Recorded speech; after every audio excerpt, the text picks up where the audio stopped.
let me tell you a quick story about the first property that we ever purchased. And this was here in Atlanta. This was a Class C area, like I described before.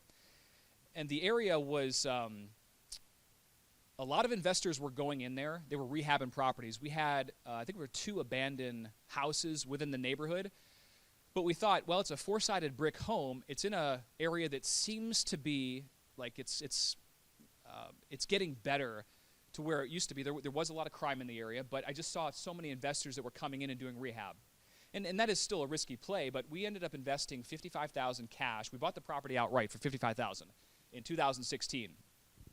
This was an off-market deal, by the way. We got it through a friend / colleague of mine. He's like, hey, we got this property in Atlanta. My friend wants to get out of the Atlanta market, go back to Columbus, Ohio. Here's what it is. And so we took a look at it, and we liked it. There was a tenant in the property at the time. As soon as we bought it, of course, what happened? The tenant gets out. And so it was 2 months, I think, without the a tenant in there. Initially, we rented it for $797 per month in rental income, which was low. I didn't know it was low at the time, but that's what we had decided on. So over the years, we put about $14,000 in repairs in that property. As of September 2020, we've been receiving $1,197 per month in rental income in that property. 3 months ago, we just increased the rent to $1,330, which was pretty interesting over a span of, 6 years or so. This property, we calculated it was occupied 57 out of the 62 months we've had it, and this was as of September 2021, and that generated us $55,800 in cash flow for that property, just in cash flow. And so we had an offer. We had several offers, but we kept getting these flyers in the mail, and we were debating, should we sell the property, should we keep it? We eventually decided to keep it, but we did get an offer for $265,000 last September.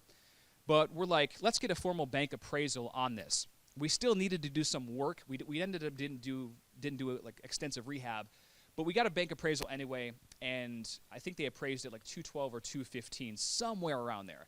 So we're like, wow, we could take this money, or at least 80% of that money, pull it out of the house, cash out refi, and we could use that to purchase another asset. So the initial investment was pretty amazing. And yeah, we pulled out $185,000 of the house and put it into another investment.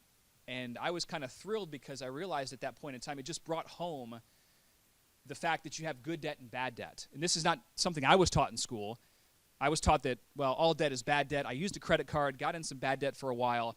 But good debt, I mean, if you're able to, let's say, buy a house and your mortgage payment is $1,000 per month and the cash flow is $2,000 per month, well, you're covered every single month, even minus repairs. So ultimately, this just makes financial sense to me, not to mention all the other benefits that you get. Bad debt is something like a credit card or maybe a student loan, depending on what type of school you go to, that doesn't generate cash for you.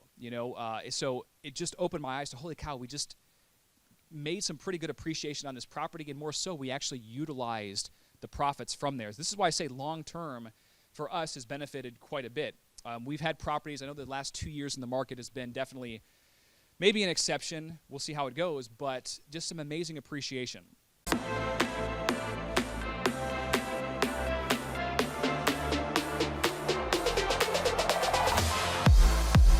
If you weren't here today, you missed out on something special. So if we decide to open up the doors again, make sure you get registered. This training can change your life. See you guys soon.